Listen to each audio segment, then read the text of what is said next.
I just want to warn you, I own a single share of the Green Bay Packers, making me an NFL owner. Yeah. So when we beat the Patriots in the Super Bowl, I know I'm off to a bad start. Believe me, atheists like me no more than Patriots fans do. Of course, I should begin with a disclaimer. Your grace and fathers in the faith and brothers and sisters in Christ, that there is, I'm sure, no orthodox response to atheism. This is an Orthodox layperson's response to atheism. One attempt.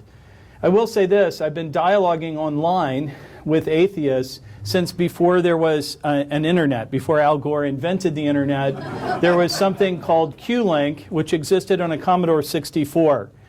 Where I taught, as far as I know, one of the first introduction to philosophy classes, not for credit, online while I was in grad school. It was wonderful when you dialogued with atheists in the days of a 300 baud modem, because you had to watch each letter form on your screen, attempt to anticipate the question, and then begin to answer it, because otherwise the communication would be difficult. I remember once I was dialoguing with an atheist, and he began, "Why do you believe?" And I started with a response on why I believe in the existence of God. And it was something like, why do you believe the Green Bay Packers are the best team in football? It was a question like that. Entirely missed the point, and so it was terrible. Hopefully I won't do that today. As usual, I have about a 3-hour lecture, which I will not burden you with. So we won't get through everything. But I want to say something very clearly. There are three kinds of atheists that I deal with. I owe a great deal of my professional training in philosophy to people who would describe themselves as agnostics or atheists, who are very careful thinkers and very clear about what's going on and very respectful of people in philosophy of religion and religion. That is not the sort of atheist I'm going to address today. Unless you're in analytic philosophy, you're unlikely to meet a person like that. The second group of atheists are people who, to their regret, come to the conclusion that they can't believe in God, and then sort of move on with their life. And I will tell you this, in my experience, overwhelmingly the best way to reach out to a person like that is to just live a good, holy, simple life and love your neighbor as yourself. This kind of person can often be won back to the faith because in many ways they are Christian in their behavior without Christ. In a sense, I'm not addressing that group of atheists today because addressing them is probably precisely what we don't need to do. The third group of atheists I'm addressing are probably the fastest growing group of atheists in the United States. For now on, I'm going to call them atheists, but really we should call them internet atheists or folk atheists.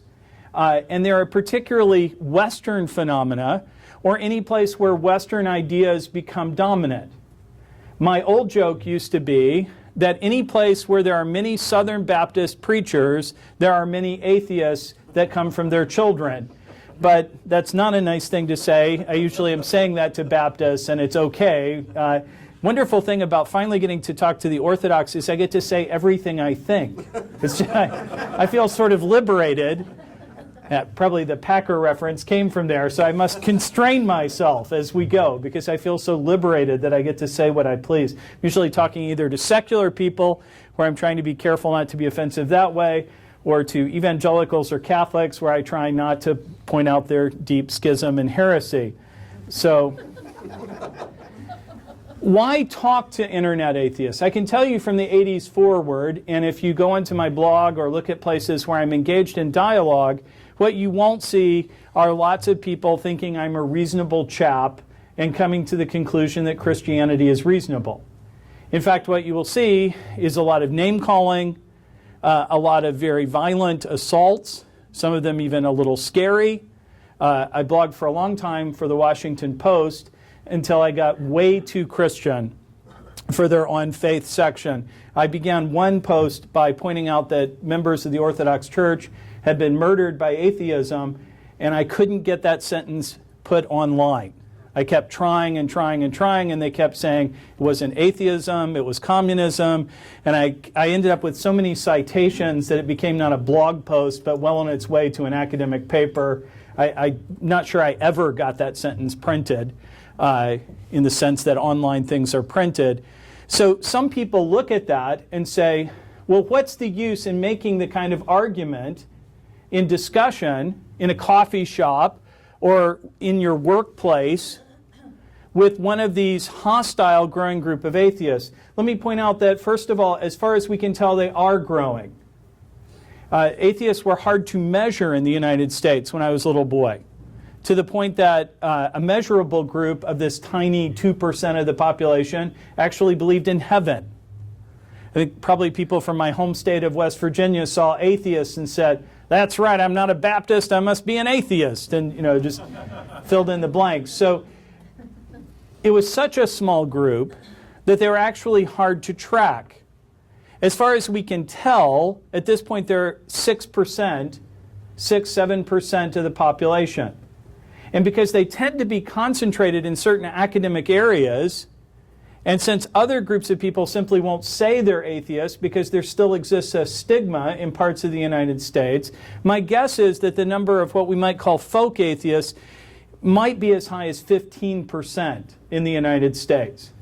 Something atheists will make very clear to you, that they're growing rapidly, and much of this growth, in my opinion, is unnecessary. It occurs because many people in many professions have never met a reasonable Christian. Now, if you're in an Orthodox community, that might seem odd to you, but let's remind ourselves of how few Orthodox Christians there are in America, in the United States, and how easy it is to go your entire life without meeting someone as well educated as a graduate of Holy Cross would be. So that many of the ministers you meet are irrational. You've never heard anyone make a reasonable case for why they believe in God. Now let me loop back around and say, I don't believe in God because of any of the things I'm about to say. And I always point that out online. I believe in God because I believe I've had an experience with the living Lord, and when I go receive the body and blood of Christ, I meet Christ, and in prayer, I have, I hope, a living experience of Jesus Christ within His church. I don't begin by questioning that experience any more than I begin when I get up in the morning by questioning any of my experiences. However, just as if someone questioned some other foundational belief that I have, I in fact like living in a republic. I understand that inside the church there's no particular political order that's sanctified, but generally speaking, I like living in a republic. I like voting. And since in most of my life this isn't challenged, I can go on with most of my life living inside of a republic, never experiencing a challenge from someone who wants a different form of government. Why do I believe in small r, Republican values? Because I was raised in a republic, my parents were raised in a republic, and for a long time we've lived in a republic. You don't have to have an argument for everything all the time. But not surprisingly, in my profession, or if you travel around the world, you'll eventually run into someone who challenges this really bedrock notion in your life, and at that point you have to have something to say.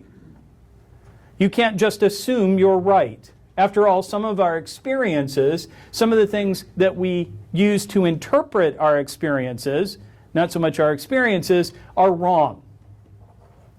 I'd like to suggest that the single biggest reason for the growth of internet atheism or folk atheism is we have abandoned a clear proclamation of the truth of Christianity and the reasons that we think it's true.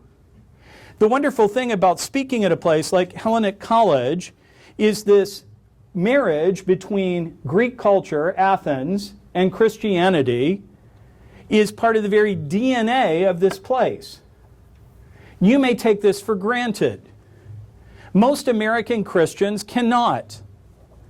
When they hear the thundering question, what does Athens have to do with Jerusalem? Many Christians in the United States say nothing. In fact, when I was growing up and became interested in studying Plato, I had Christians inside the United States attempt to cast the demon of Plato out of me.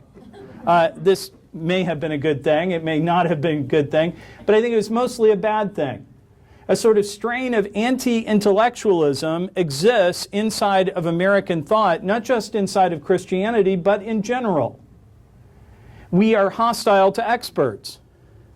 We're hostile to people who challenge any kind of folk wisdom, particularly any folk wisdom that gets in the way of our fun. So here's bad news.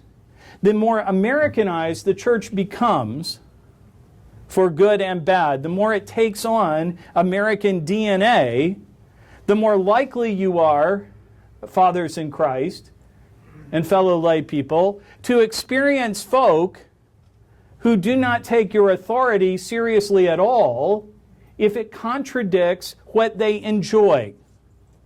In other words, the burden of proof will always be on the person who asserts the thing I enjoy is wrong.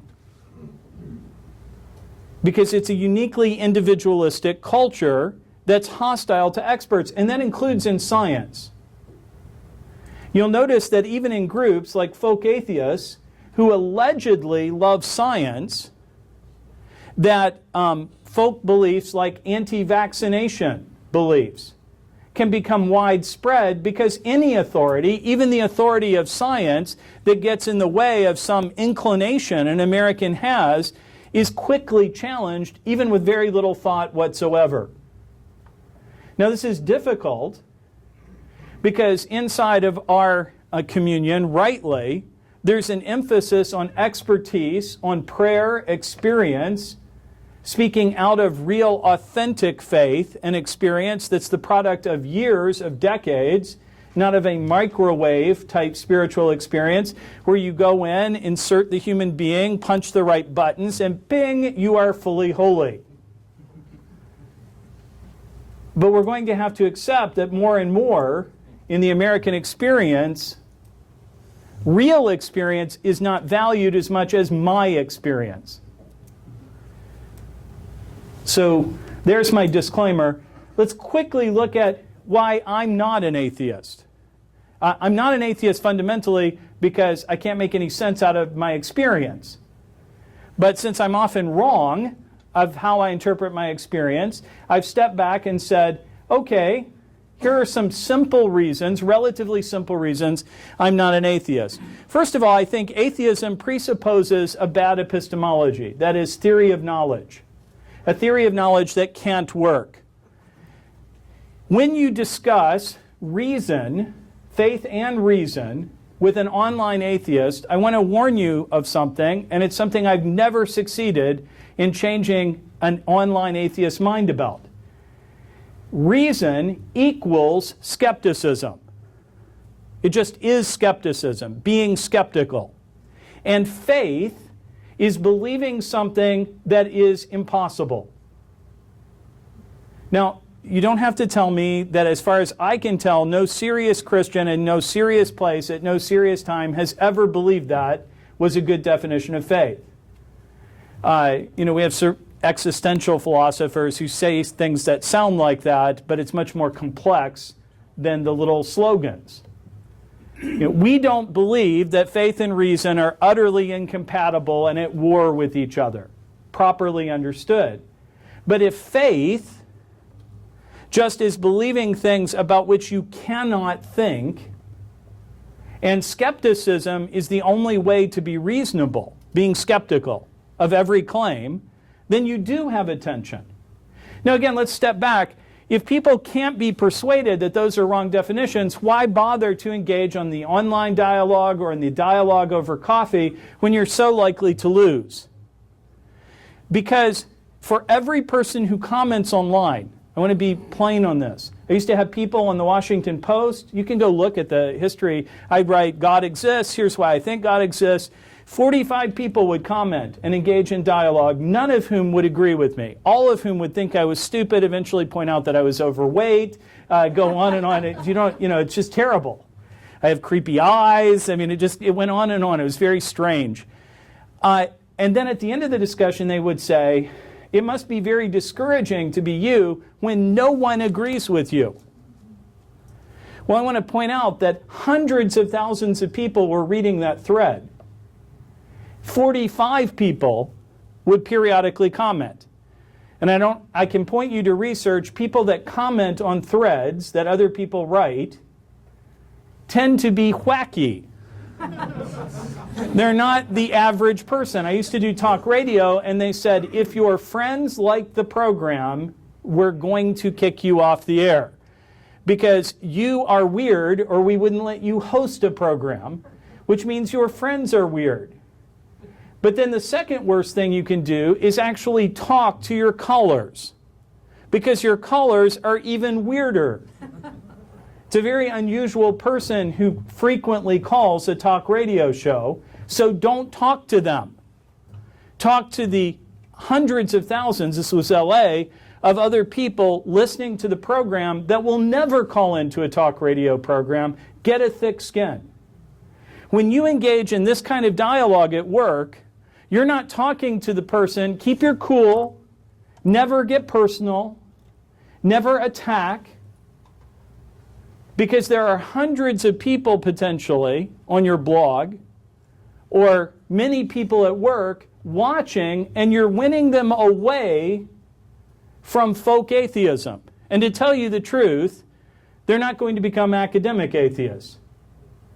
So if you win them away from folk atheism, you have probably opened the door to witness to the true faith to them. Can you be saved through reason? No, of course you cannot. But we can clear the ground for unreasonable things people think so that they're open to examining the potential truth of the gospel. So let's look at the assumptions behind much atheist thought. First of all, reason is primarily about skepticism. We've already talked briefly about that. Second, history shows that strong religion, by which I mean religious belief, hurts science. Third, you'll often hear extraordinary claims like weeping icons or the resurrection of Jesus from the dead require extraordinary evidence of the sort that religious people can't possibly give us. And then finally, religious faith is not based on or cannot be based on evidence. That it's hostile to evidence. It's closed-minded when it comes to evidence. Let me repeat, I think it's a mistake to say that you can argue your way to Christianity. I know there are people who think that inside the religious community, inside of philosophy of religion. But I don't think that's true. I think what you can show is that if you have an encounter with God in the person of Jesus Christ, that there's no reason to think that encounter has to be reinterpreted or is itself irrational. I debated an atheist recently, Dan Barker from the Americans for the Separation of Church and State, and he pointed out, yes, you have religious experience, but your religious experience is just in your head. And I had to point out to him in the sense that he meant in his head, so were all of my experiences. My experience of you is just in my head. In fact, what you should try to do, unless you're a saint, perhaps you shouldn't try to do it actually, is to have an experience outside your head. If we're going to become skeptical of ideas that are only in our heads, in the sense that he meant his head, good luck with any idea. That's where they all live. So let's move on. The problem with assumption number one. Now, these slides will be available, I just announced, to anybody who wants them, so don't try to take notes as quickly as we're going to need to go. And at some point, we're just going to stop, and you'll just get more slides while I take questions. Reason isn't skepticism. It just isn't. Now, again, I apologize, so many well-educated people in here if you already know this, but here's why reason isn't just being skeptical. First of all, skepticism is a good tool in a rational man's arsenal. It's good to be skeptical. If you go to a used car lot, your skeptical tool should be out in your hand and ready for war. Go fully armed. If someone comes and tries to have you work inside their multi-level marketing experience, skepticism is also, it can be good. I'm not attacking your particular company, Father, but whatever it might be. But skepticism is in good order. However, I want to point something out. No one lives like a skeptic most of the time. It would be irrational to live like a skeptic most of the time. I'm not going to be cheesy, therefore God exists. No, nobody lives like a skeptic all the time, which means if skepticism equals reason, nobody's reasonable most of the time. And that's foolish. I know a lot of reasonable people, and they don't go around questioning every assumption in their life all the time. In fact, that's a good way to get locked up in attractive white jackets and in rooms in which you cannot harm yourself. In most cases, we do not doubt what seems true without very good reasons. I now, officially as a philosopher, give you permission to just assume you're rational. In fact, it's hard not to assume you're rational. If you're not rational, eventually people will start pointing it out to you with some degree of authority. You're usually right about most things you think. Had a roommate in college. He came in. He was crushed. I said, "What's wrong?" He said, not her real name, "I've discovered that Sarah is going to break up with me." I was very sad. I felt sorry for him. I said, "When did you ask her out? I didn't even know that you guys were in a relationship." And he said, "Well, I never have actually talked to her."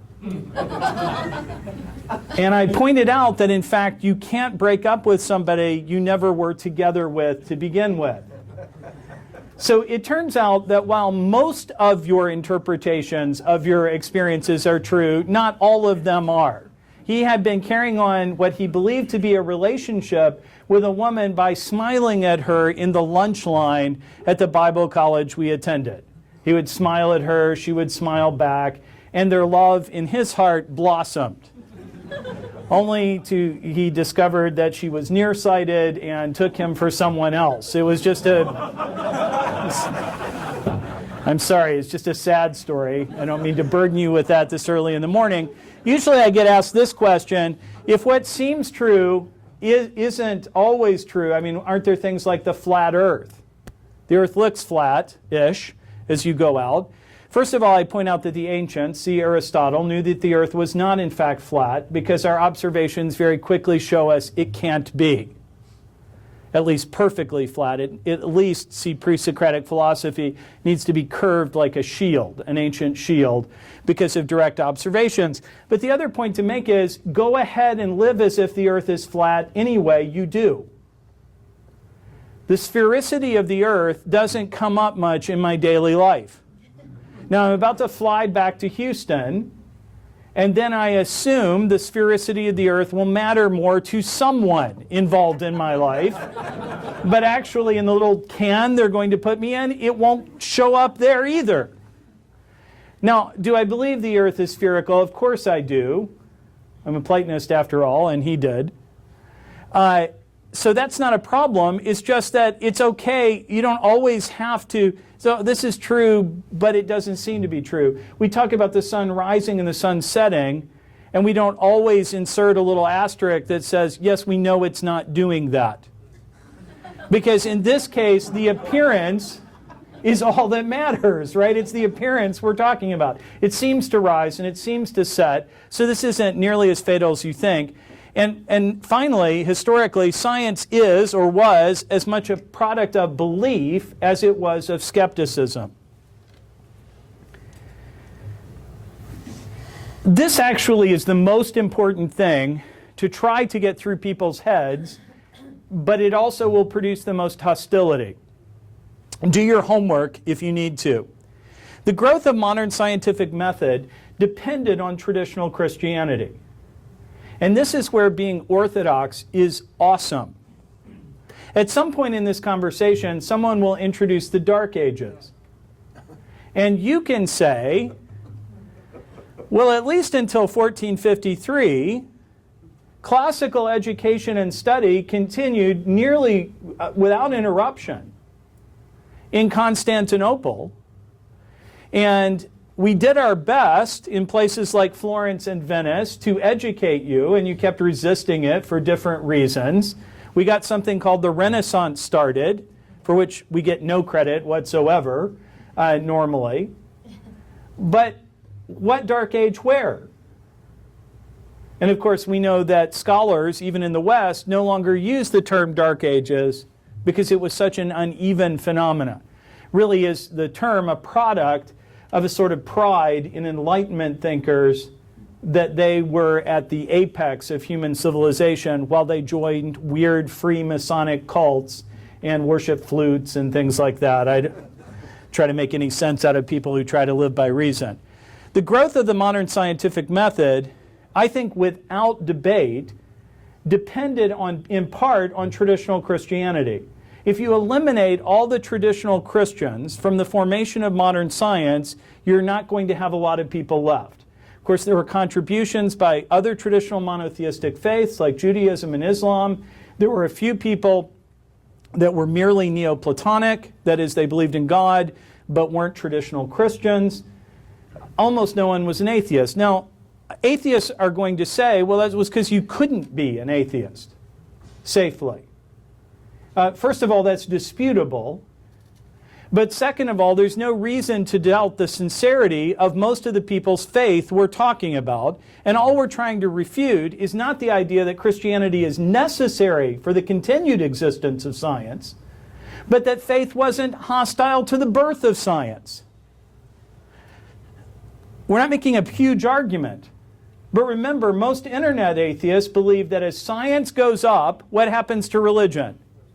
It goes down. And as religion expanded, particularly Christianity in the west of the world, what happened to scientific discovery? It went down. But remind yourself that Aristotle had to argue with pagans in Athens that science was worthy of a gentleman's time looking at worms and things because matter isn't gross and yucky. Because the incarnation, Christians never had that notion. The Word became... And so scientific discovery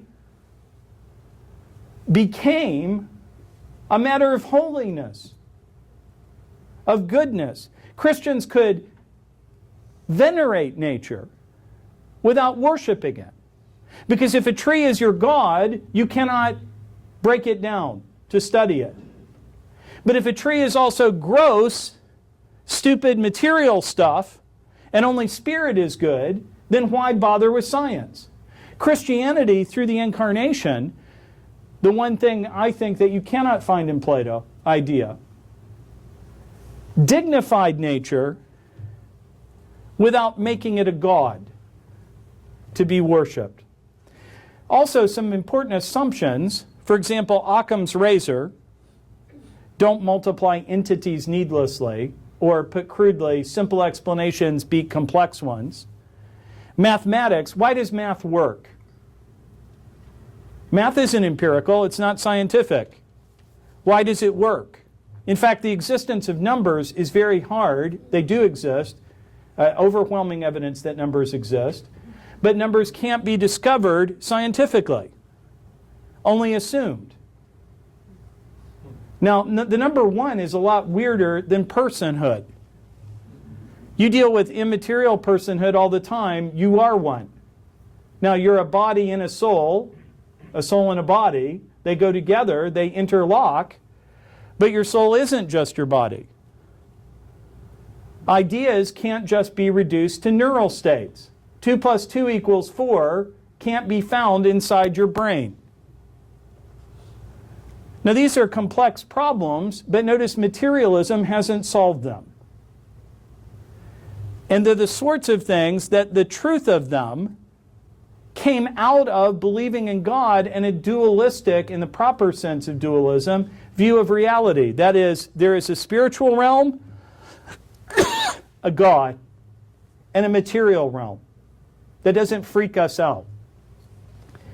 So there's nothing about theism per se that's hostile to science. Let's move on. The problem with assumption 3, extraordinary claims do require extraordinary evidence, but who decides what's extraordinary? If there's a God, how extraordinary is a weeping icon?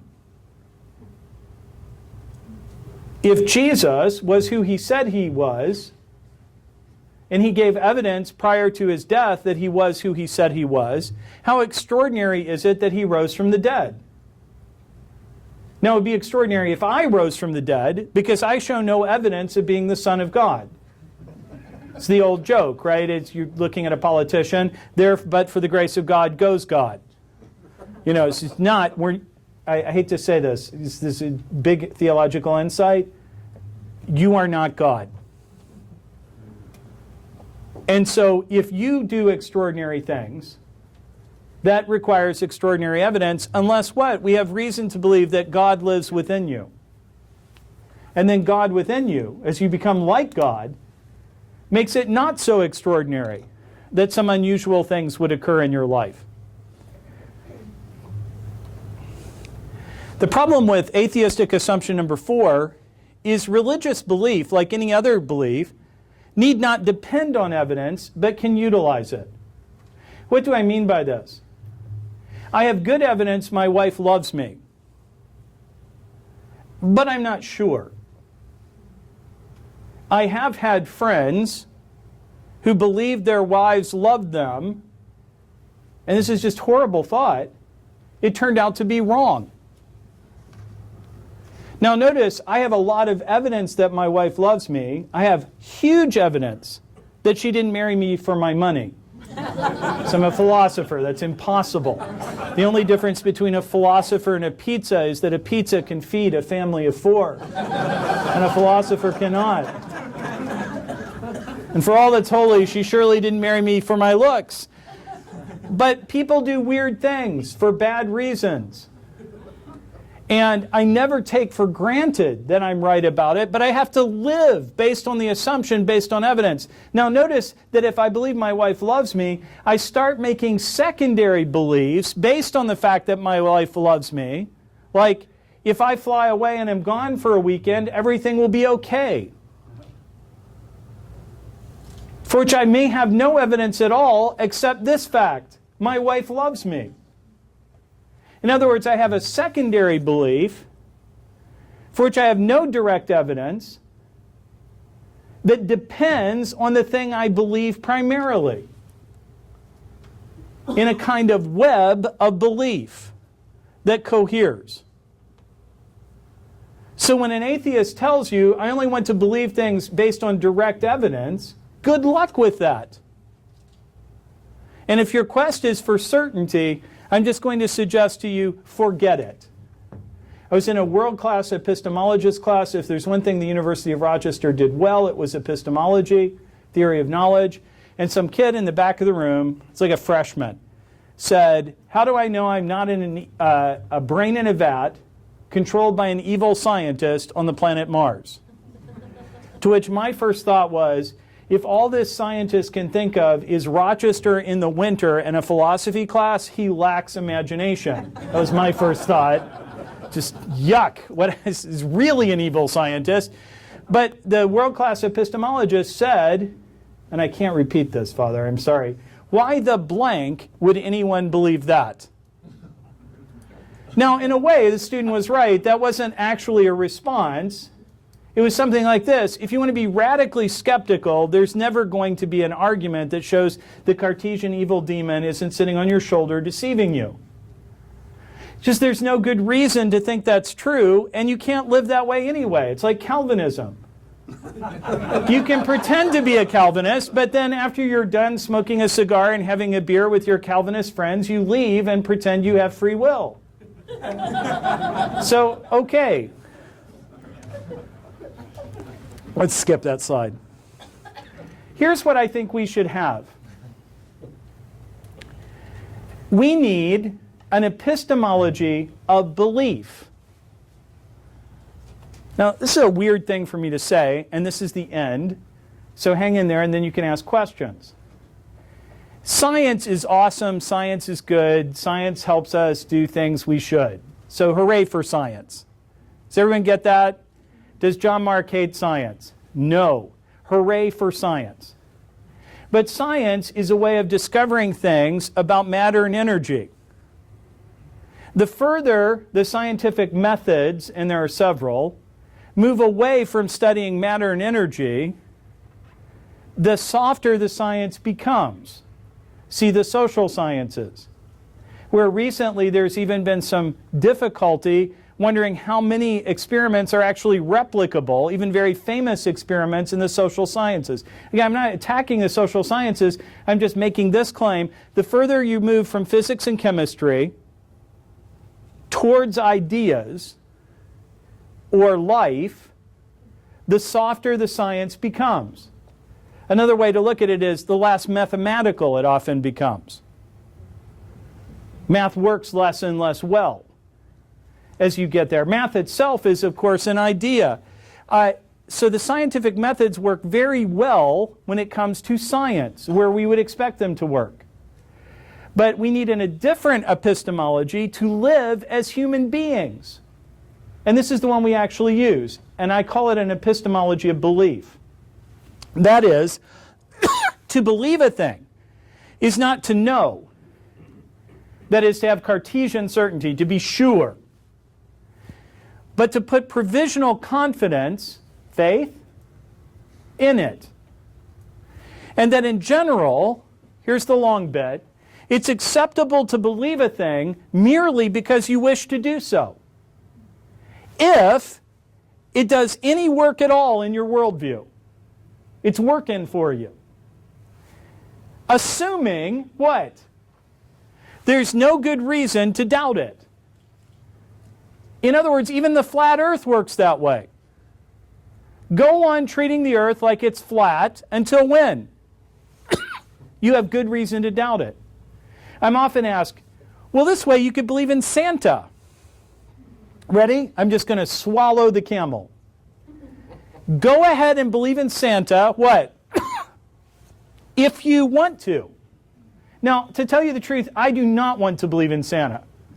Imagine a creepy old dude who sees you when you're sleeping and knows when you're awake. He knows when you've been bad or good, and he makes bizarre moral judgments and ends up putting coal in your stocking. I actually have no desire for Santa to exist, but assume I did. It turns out it doesn't do any work in my worldview. I can go on believing in Santa, and nothing comes of it. And then, in fact, I start to come up with really good reasons to doubt it. I put out my stocking. My grandparents have all gone to glory, and it doesn't get filled. I begin to suspect that Santa plus my grandparents equals a filled stocking. Santa minus my grandparents equals an empty stocking. Santa has ceased to do any work in my worldview. He's just there. So I've gotten rid of him. Actually, I never believed in him. On the other hand, it's bad, actually bad, to doubt a thing for which there's some evidence, merely because you wish it were not so. I'll tell you the truth. There was a point in my life when I was in grad school where I realized I was TAing for the president of the University of Rochester. And he said, he's a left of center Catholic, if you stay as religious as you are, it's going to be hard to get a job in analytic philosophy. And I would like to say I leapt to my feet, sang a hymn of the faith, but I was sitting in a beautiful faculty lounge and I wanted a job. There was a point in my life where morally, I hate to confess this, but many priests, much forgiveness, I didn't want to do what the church said. In fact, I hated the teachings of the church on certain moral issues. but I became convinced they were true. My merely not wanting to believe them, when they did work, was not enough. So my suggestion is that this is actually the way average people live most of the time when it comes to human things. And that religion, though not contrary to science, and in fact helpful to science, is itself a God thing for humans. So works best when skepticism is a tool in our box, even approaching religion. I've heard, I'm sure this isn't true, that there are bad priests in the world for which some skepticism becomes necessary. Yes? Not all religious leaders teach the truth. Even Orthodox religious leaders become not Orthodox. And so skepticism, which you're using right now and listening to me at different points, is a useful tool in your toolbox. But if all you did throughout the whole talk was approach everything with radical skepticism, learning is impossible. That's not how we treat human things. And I'm suggesting we not treat religion that way. On the whole, I have found, and it takes hours, and online may take days, that this is a position that most people can accept and begin then to explore. I haven't argued that God exists. I haven't argued that Jesus is Lord. But I can say this, I have had an experience with Jesus. If we treat it the way I'm suggesting, let's take your experience of the divine, and most people have had it. Most of the atheists I know, by the way, will say, I have had experiences with God. It's just fake. It's in my head. And so even with them, I'm sometimes able to say, perhaps you're misapplying your skepticism. You should be more skeptical about your skepticism and less skeptical about your experience. Do we have time for questions? I'm sorry, so introductory. I hope it was neither too elementary or too stupid. Yeah. So, are you familiar with the work of David Whitley Hart? Yes. I used to be one of these internet atheists that you speak of. And a big part of his thought about aesthetics, how that is really a primary issue that goes unspoken of quite often in this dialogue. That's really what impacted me. About 5 slides from now, and in fact, if you look at my argument with any atheist, you'll see that I primarily use the argument from beauty. Okay, that's what I was going to say, the argument. For one thing, it's new. Most people haven't heard it before, which has some benefit. They're not pre-prepared to reject it. Second of all, as the atheist, what is it, A.E. Wilson? I always get his initials wrong. E.O. Wilson, who moved from atheism to faith, said he got tired of explaining away Bach, right? Even Richard Dawkins will go to evensong, Anglican evensong, because it's so beautiful. If the last Christian at Oxford died, sermons would be preached in stone and stained glass until the end of time, because there is no atheist foolish enough to destroy that much beauty. Yes, Stalin was willing to destroy many beautiful things in Russia, but in the end, many beautiful things were preserved because after the first fit of destruction passed, it's just very hard for human beings to keep destroying beautiful things unless they're Oliver Cromwell, in which case you seem to be having an endless ability to destroy beautiful things. But all kidding aside, I do think beauty is hard to quantify, but I think it's objectively real. I think it's one reason Orthodoxy speaks so deeply to this age, because we are a church that has never denied beauty. We can be exiled to a garbage heap and leave Orthodox people in a garbage heap for 100 years and it becomes a tourist attraction. Right? Leave atheists for 100 years on a garbage heap and people die. The next time somebody brings up the Inquisition or the horrible things that the Orthodox have done, point out to them that when we're given control of a culture, We frequently produce great literature, great writers, great art, great painting, and great evil. When atheists have been given control of a culture, they produce Stalinist-era flats, the Gulag Archipelago, or if they think that's all communism, the French Revolution. They're betting 0 for some number. Now, as I put it in a post once that drew a lot of negative criticism from my atheist friends, I'm hopeful that this time, if they get power in the United States, they won't kill us. I'd like to believe that. But it hasn't happened yet. Yes, sir? But you find that part of the problem then is that, for instance, when someone argues for a purely scientific standpoint, many times someone who is purely scientific is not well versed in, let's say, Christianity or the Bible or any of these things. And then you have the other extreme where you have someone who argues consistently for like creationist dialogue, but know very little about science. And it's very rare that you come across someone who is very well versed, structured in any sense of the scientific method, and understands faith very well. Well, that's why Hellenic College needs to grow. I'm not kidding. Like, you have an unbelievable task here. This is the age for this college. What the president said yesterday was exactly right. This is exactly what's needed, is this liberal education that embraces both things, that's open to many possibilities.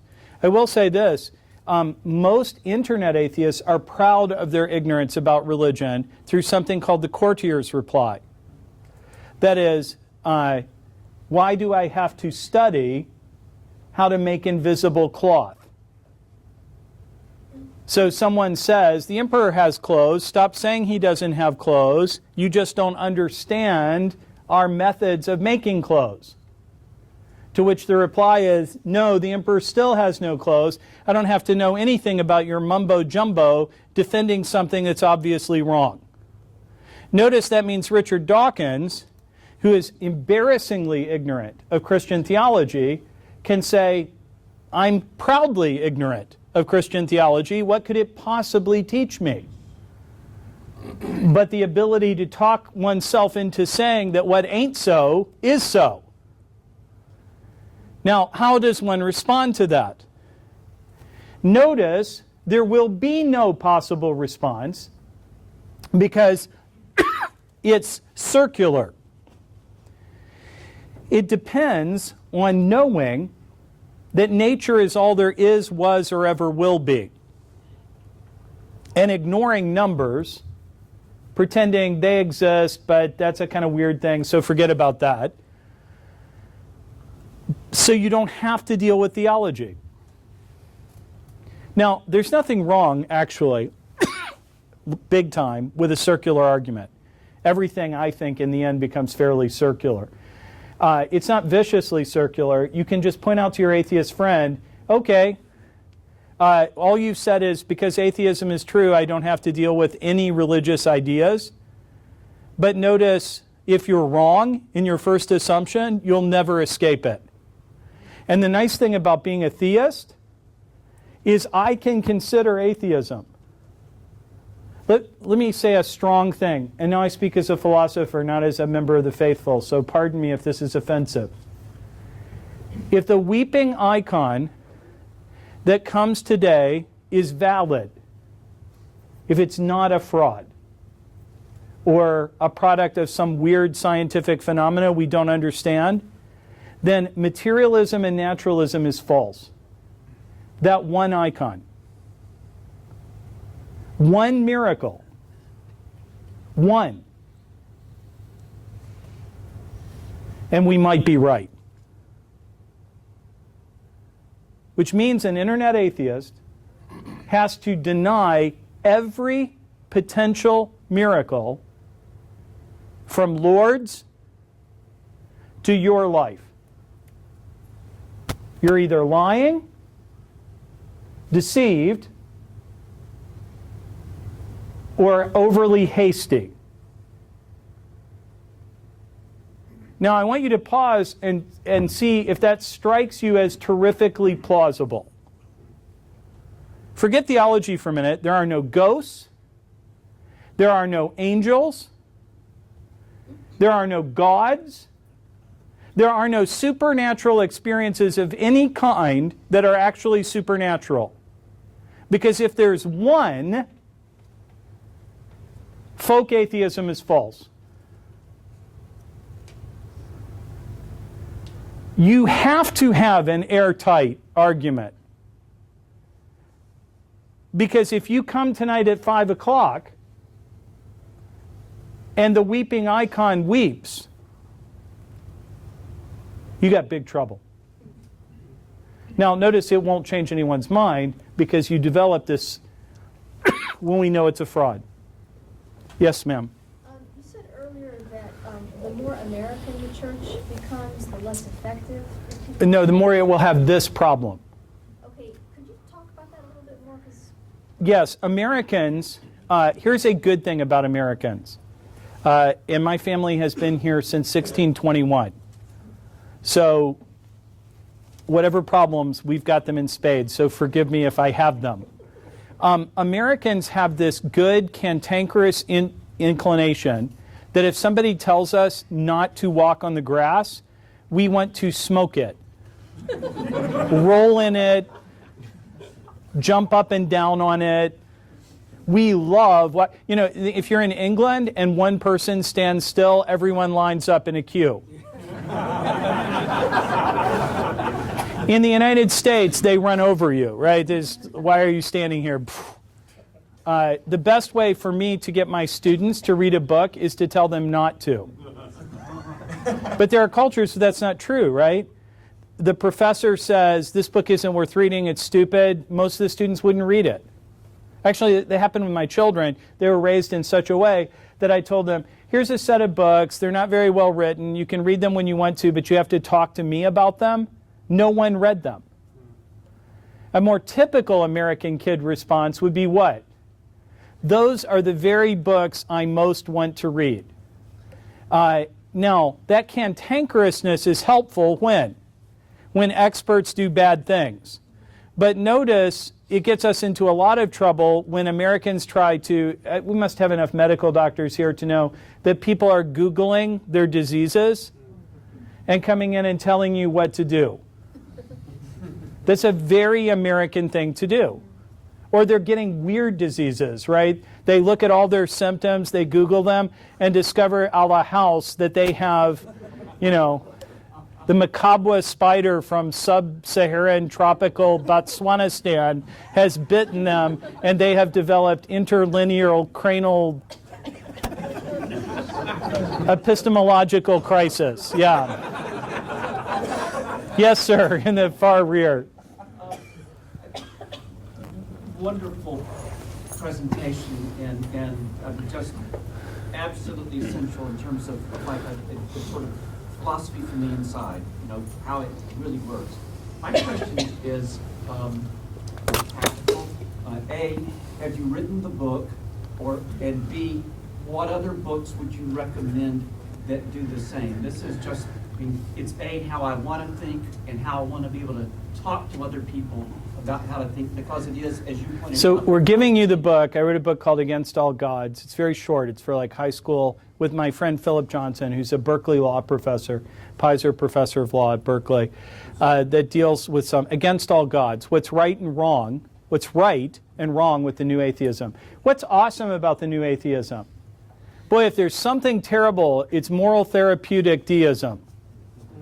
We heard about in the talk, brilliant talk last night, God is my buddy, God is my friend. It's, you know, God help us. I live almost next to Lakewood Church, where Joel Osteen recently wrote a book called I Am, with himself on the cover. Now, I mean, you got one of two choices, right? Radical theological ignorance, wrote a book, or that's unbelievably blasphemous. But I think we have a third option. It's American. It's fathers in the faith. I speak as a fool, but as a fool, let me tell you what fools will do. The doctrine of theosis is in the, and divinization, in the American concept, in the world I live in, extraordinarily dangerous. Because it will be believed that I can easily achieve it by following steps in a book.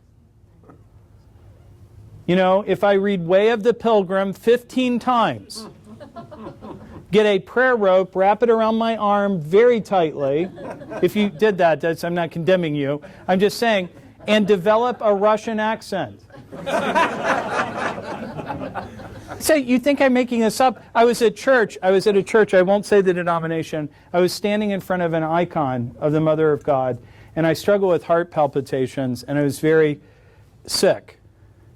And I felt a healing at evening prayers. I had just become Orthodox. I've been Orthodox 20 years, but I had just become Orthodox. And it was just, I will say no more about it. It was too moving to talk about.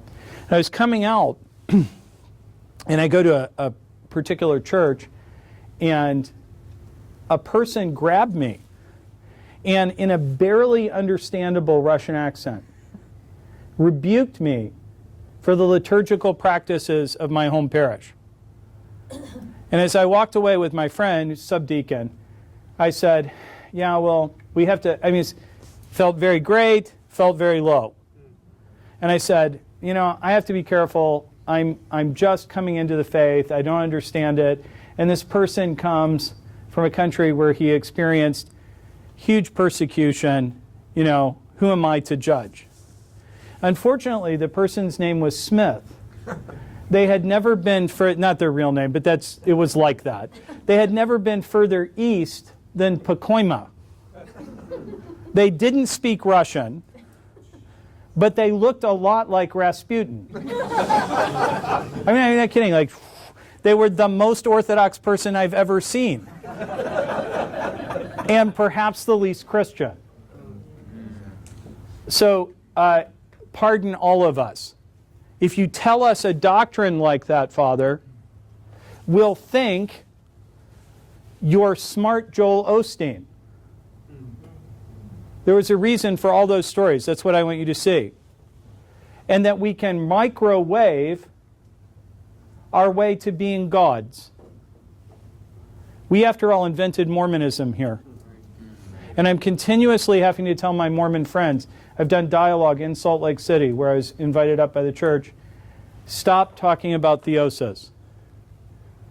It's the old Princess Bride thing.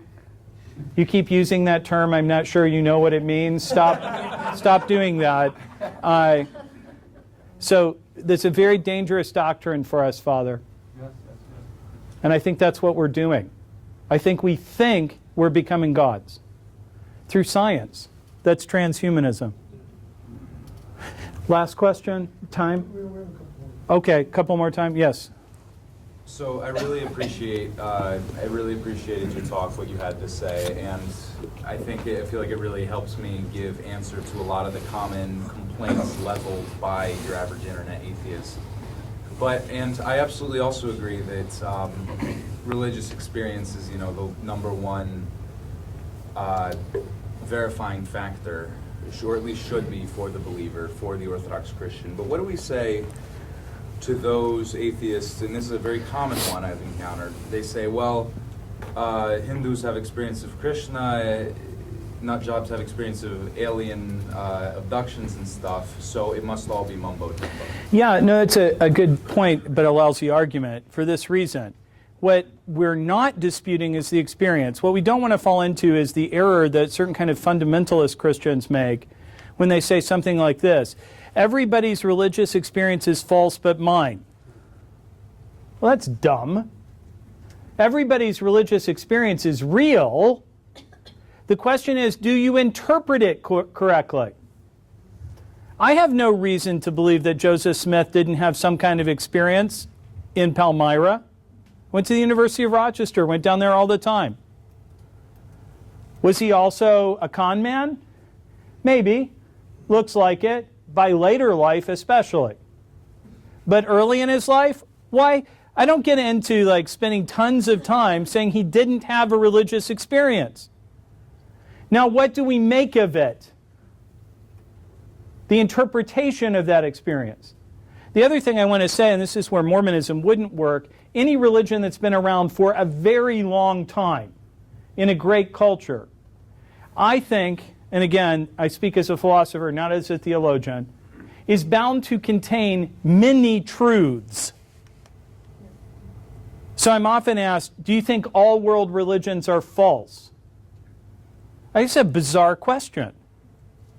What would it mean for a Christian, for example? And given our history, I speak very carefully to say that Judaism is false. If Judaism is false, strong sense of false, every belief of Judaism is false, then Christianity inherently is false. Because of the overlap. Now, I'm a Christian, not a Jewish convert. So I think we've got it right. But that doesn't mean I have to think everybody else has got it entirely wrong or that I can't learn from other people. And I've been told by people much more spiritually mature than I that we can learn truths. Now, where is the fullness of the faith found? In one holy, Catholic, and apostolic church. But the fullness of the faith is not found in me. I have religious experiences that I'm sure I misinterpret, where devils salve my ego, and that's God. And I'm sure, God help me, I have rebuked the devil when it was God or his saints speaking to me to correct my sin. So even being right doesn't guard us from misinterpreting our religious experiences. As an Orthodox Christian, I allegedly have the right categories to rightly interpret my religious experiences. Some religious experiences are devils. Some religious experiences may be other things. Some religious experiences may be God or his saints, and I misunderstood what they're saying. Why is the icon weeping? We will have people who come tonight, I'm sure, who will develop all kinds of reasons for why the icon is weeping that are not correct. God help us. Is the experience wrong? No, but I will conclude by saying this, and I would be curious, Father, if you would say if this sounds roughly right. There is no experience so holy. See, meeting Jesus in the flesh and eating bread and fish that he has created, that we cannot become Judas. So religious experience takes us so far, it shows us that atheism is false. But my religious experience may become a trap and a snare and a delusion to me. Sometimes I'm asked, why so few miracles? Look what we do with them when they come. We take the brazen serpent that the Lord God had us make, and we worship it as God, so that the prophet, who was no iconoclast, has to destroy the brazen serpent by God's command, because we have taken a good thing and corrupted it for evil. Thank you. God bless you. Thank you, Father. Yeah. I want to ask Dr. Reynolds to respond to one other thing, because he's starting, this is something totally off the subject now. I appreciate this, though. He's starting a school called the Constantine School, and I'd like you to give us 5 minutes of what is that vision? What are you doing in the Constantine School? And I was one of the ones who was asking to have this done. I want you to also articulate to us why, because I think it's really exciting, and I want to hear your vision on it. I think the two great crises of our time are radical atheism and perverted Islam. I speak again as a layman for myself. What group in the world understands, not just abstractly as a matter of scholarship, though certainly there, but as a matter of suffering, of martyrdom, and of endurance, both phenomena? If not the Orthodox Church, then who? In the United States, we're very small. And so in most cases, we have rightly joined forces with people of similar beliefs, in particular Roman Catholics at the higher education and K through 12 levels, and evangelical Christians. I've spent most of my career working inside the evangelical subculture. Almost my entire career I've been Orthodox. Every evangelical school I've worked at has hired me as a straightforward Orthodox Christian, knowing that many of their students would become Orthodox as they brought in Orthodox faculty. You can talk to some churches in Southern California. Very willing. But the time has come, and I say that's what's good about this place, for us to be able to be the hosts and not always the guests at the feast of education. Because the fullness of the faith, once delivered to the apostles, has unique not just knowledge, but experience. On some dark days in our nation's history, I could go to church and I was standing with a man who came from Palestine. And I was standing there praying with him. This is 9/12 maybe. And he said, "Why are you so surprised? This is not new to my family." I'm not making a judgment about a whole religion. I'm just saying this is what he said. And so, this was combined with an experience that's deeply personal to my family. When the Reynoldses came to the United States, one side of the family decided to buy slaves, plant tobacco, and became the R.J. Reynolds Tobacco Company. The other side of the family decided owning slaves was bad, that we'd move into Western Virginia and preach. And we became poor and insignificant, and no one heard of us again. I will let you guess which side of the family I'm from. Just hope did not marry into great tobacco wealth. In 400 years, that'd be a little over 300 years, of being in the United States, not one Reynolds in my direct line, and I know all of them, went past 8th grade. Yet we were middle and upper middle class, successful people in Virginia, and eventually helped form the state of West Virginia during the Civil War. Why? Not because we didn't have the money to go to high school, but first of all, it wasn't necessary credentialing-wise. Secondly, my grandfather didn't go to high school because it was in the city, if you want to call Charleston, West Virginia a city, and he was in the country. And it wasn't worth it. They had the money to send him. Wasn't that expensive, but they didn't have the ability, the time, geography. What happened after the Second World War? High school was brought together with 1st through 8th. Forget kindergarten. I didn't even go to kindergarten, which is all the mistakes I've made in today's talk due to no West Virginia kindergarten. It's not my fault. They combined them. Imagine what it would cost if you had to send your kids or parishioners to high school now far away in a centralized location.